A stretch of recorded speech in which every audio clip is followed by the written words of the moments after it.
A few days ago, I ordered this 20-pound lot of Lego that appears to have some minifigures. At first glance, it didn't seem like it had a ton of promise, and with a price tag of over $100, I almost clicked away. But then something caught my eye. In the bottom of this image, I can make out what looked like the hand of Killer Croc, a big fig that goes for a whopping $50 on average. And while the rest of the images didn't show anything incredible, I decided to take a chance and I pulled the trigger. And now that it's arrived, let's dig through it and see if we broke even, or better yet, made some money. Thus creating the self-sustaining economy we've been looking for. That's right. When sorting through a Lego lot like this, my aim is to find any piece that's minifigure related, or pieces that I know are rare and valuable. A lot of times I'll just add a piece to the pile because I've never seen it before and I want to figure out where it came from.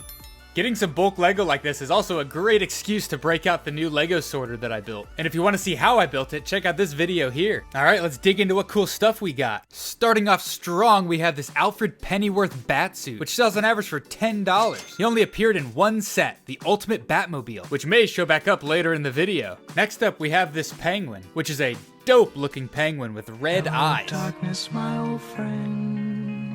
You could get 2 of these in the 2017 Batcave break-in set, which is also where this Batman figure came from, which is the Batpack Batsuit. Almost an $8 minifigure, but unfortunately we're missing his cowl and cape, so he's basically worthless. But getting back to the penguin, one of these little guys goes for an average of almost $3, which isn't bad for such a small piece. Next up, we've got 3 identical Batman minifigures, which sadly only go for $2 a pop. And rounding out the Batman theme, we have Tarantula, which I'm honestly shocked she only sells for $5. Solid looking fig. Love the wrist printing. While these are some great Batman minifigures, they only add up to less than a quarter of what we need just to break even. How much fresh cash did we make? Fresh cash. Yes. Well, zero. Zero if you're talking about US currency. So we'll really need to step it up for the rest of these minifigures. And starting that trend off strong, we have this Urukai minifigure that sells for over $13, making him the most valuable figure of this lot so far. And we can multiply that value by 2 because we actually got a second one. These guys can practically pay for a steak dinner. Looks like meat's back on the menu, boys. These guys came in the 2012 Urukai Army set, and while unfortunately we didn't get Eomir, we did get this Rohan Soldier minifig that's worth almost $30. As a huge Lord of the Rings fan, it was such a sweet surprise to get these figs. They also bring our running total much closer to breaking even. And now let's move on to one of my other favorite Lego themes. Starting out, we've got this OG Tusken Raider, which sells for about $4. He only appeared once in the 2002 Tusken Raider Encounter set. Honestly, it's pretty wild Lego made a set based on this scene. It makes you ask questions, like where's my Anakin Younglings Lego set? Moving on, we have this standard battle droid, which sells for practically nothing. Don't leave me. And speaking of less valuable figs, we have this Sith Trooper from Episode 9, who sells for just under $4, making him only slightly more expensive than the Penguin. Next up, we have this Geonosian minifigure that goes for about $5, this Coyote Mundi figure that goes for about $8, and this Commander Cody figure that goes for almost $22. These 3 figures came in the 2011 Geonosian Starfighter set, and I happen to also get the ship too, which makes this a complete set. And for those of you keeping score at home, we've officially passed the break-even point. We got this Obi-Wan Kenobi minifigure. Hello there. And this particular one sells for about $6. And we also got his loyal astromech companion, R4. R4, be careful, you have a...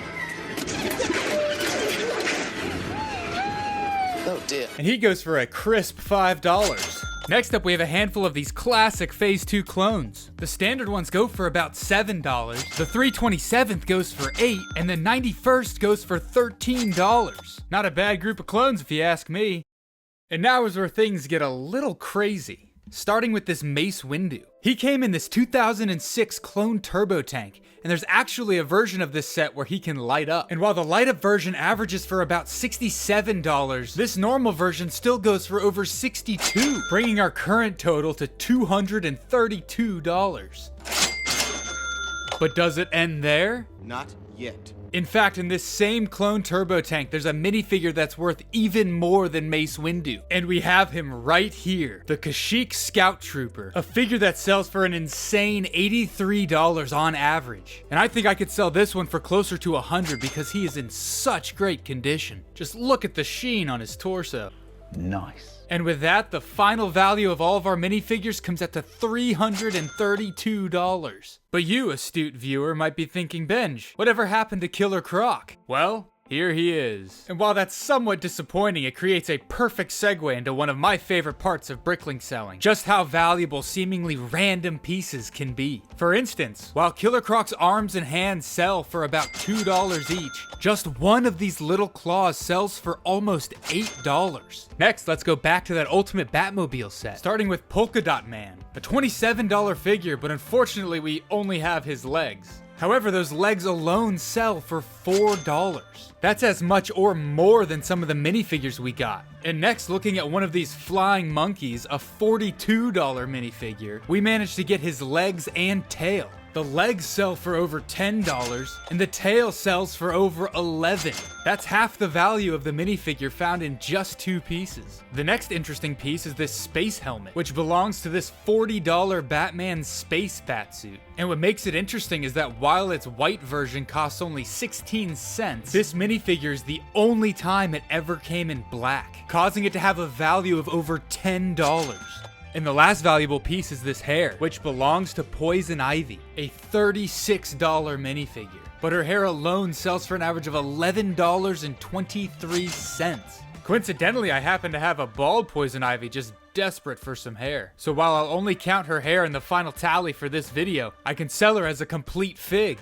And speaking of that final tally, these parts bring an additional $60, bringing our final total to $392, which means I made my money back almost 4 times over. And that's not including the bulk Lego that I got on top of everything. So while I had a great feeling about this lot, I did not expect it to be this good. If you're at all interested in buying any of these minifigures or parts, they are all listed on my Bricklink, which I have linked in the description below. But you'll want to get over there quick because they're only available while supplies last. There's also a ton of other minifigures I have available there if you just want to check it out. Also, if you're looking to buy some fun Lego adjacent t-shirts, go check out my Etsy store. It's also linked below. Some fan favorites are the Just Build It and I'm a Stud t-shirts. But my favorite by far is the Don't Tread on Brick Gadsden flag, which has become a staple in the Lego room.